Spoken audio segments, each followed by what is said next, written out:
Among laitong amahan, kami nagaday nagapasalamat sa mga gasa sa kinabuhi ni mong gihatag kanamong tanan Ginoo. Ilabi na gayud ni Clinton o Cristel nga nidawat sa sakramento sa Panginoon.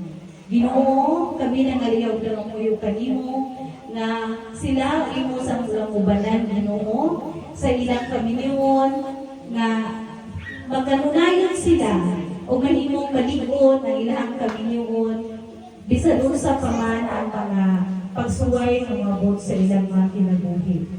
O panalangin Ginoo, ini mga pagkaon na karon ang mong pag-asawan na kini maghahatag ka ng mong kalig-on para makahimo kami sa butang sa matag adlaw para sa imong kadayganan.